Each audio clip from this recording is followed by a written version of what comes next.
Picture this: a blue planet protected by a thin layer of atmosphere that keeps temperature, air, and water in perfect balance to maintain life. In the cold depths of space, this planet is a virtual paradise, the only one known of its kind, and it is our planet, Earth.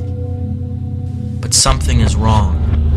The life-sustaining systems on this planet are breaking down. What happened? Us.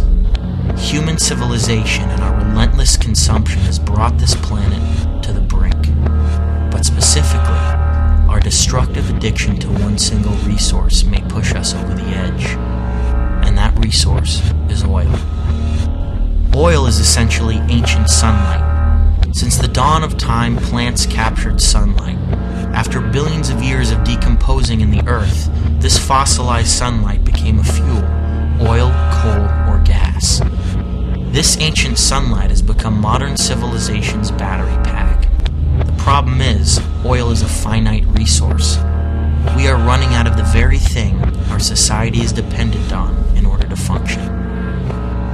But worse, our burning of oil and other fossil fuels has dumped over 700 billion tons of carbon pollution into the atmosphere, as if it were a sewer. We are altering life on this planet as we know it. How? The accumulated pollution causes the atmosphere to trap more of the sun's heat. The Earth's surface temperature is actually going up. This is what is known as global warming. Warming, that almost sounds inviting.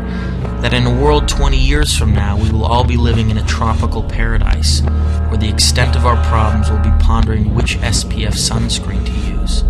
But don't be fooled. Thousands of climate scientists agree that global warming is not only the most threatening environmental problem, but one of the greatest challenges facing all of humanity. The 1990s alone have been the warmest decade of the entire millennium. Temperatures have already gone up by 1 degree Fahrenheit in the last century. Maybe that doesn't sound like a lot, but it is. It only took 4 small degrees to shift us out of the last ice age.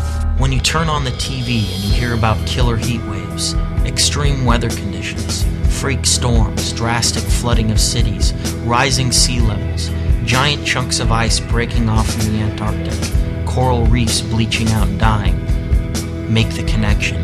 It is global warming and climate change. In the face of this disaster, what have big corporations and politicians done about it? Unfortunately, not enough. The fact is they've gained too much money and power off our addiction to oil. This makes them dangerously resistant to change. But are we?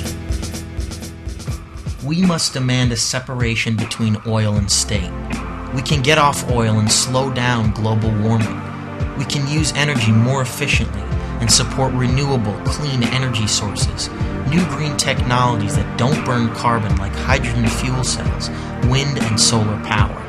We can vote for leaders who care about protecting your health, the air, and the environment. We can support nonprofits who are making a difference. We can be environmentalists. So get educated, stay educated, so we can think for ourselves.